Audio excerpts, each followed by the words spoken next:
રાજ્યમાં વધુ એક બ્રિજ તૂટવાની ઘટના સામે આવી। માંગરોળના આજક ગામ નજીક બ્રિજનો સ્લેબ તૂટ્યો। હિટાચી મશીન સાથે 8 થી વધુ લોકો નદીમાં ખાબક્યા। સદનસીબે ઘટનામાં તમામ લોકોનો ચમત્કારિક બચાવ। વડોદરા આણંદ વચ્ચે આવેલા ગંભીરા બ્રિજ ગત તારીખ 9મી જુલાઈએ તૂટી પડતા 21 લોકોએ જીવ ગુમાવવાનો વારો આવ્યો છે। ત્યારે રાજ્યમાં વધુ એક બ્રિજ તૂટવાની ઘટના સામે આવી છે।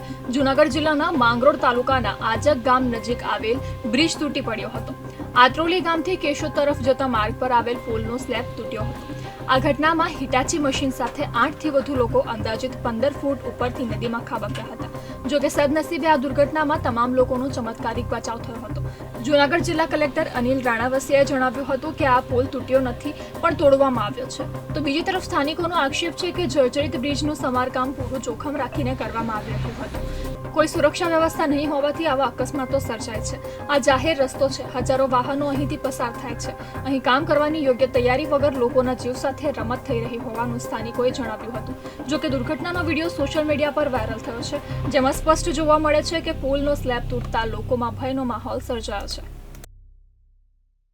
આપના માધ્યમથી તમામ લોકોને ખાસ જણાવવાનું કે આ બ્રિજ તૂટ્યો નથી, આ બ્રિજ પ્રિકોશનના ભાગરૂપે તોડવામાં આવ્યો છે। આપણી પાછળ જે અત્યારે જે બ્રિજ જે અમે તોડ્યો છે એ આપ દૃશ્યો જે જુઓ છો એ બાબતે 2 દિવસથી અહીંયા વાહન વ્યવહાર બંધ કરવામાં આવ્યો હતો। વોર્નિંગના બોર્ડ પણ લગાવવામાં આવ્યા છે। આજુબાજુના જેટલા સરપંચ છે એ લોકોને પણ જાણ કરવામાં આવી છે। ઘણા સરપંચોએ મને અહીંયા જણાવ્યું કે સાહેબ છેલ્લા 2-3 દિવસથી અમને આની જાણકારી હતી કે કામગીરી આ રીતે કરવાની છે, એટલે અમે જે ઓલ્ટરનેટ રસ્તાઓ છે એના મારફતે પસાર થતા હતા। આ જે બ્રિજ છે એને ગઈકાલે એને અમે પ્રિકોશનના ભાગરૂપે એને જેસીબી વગેરે મંગાવી અને તોડવાની કામગીરી શરૂ કરી। વિડીયોમાં જે લોકો આપ દેખો છો કે અંદર પડ્યા છે એના બાબતે જણાવું કે લોકો જે છે ગામમાં જ્યારે આ બ્રિજ તોડવાની કામગીરી શરૂ હતી એ દરમિયાન ઉત્સુકતાવશ અહીંયા જોવા આવ્યા હતા।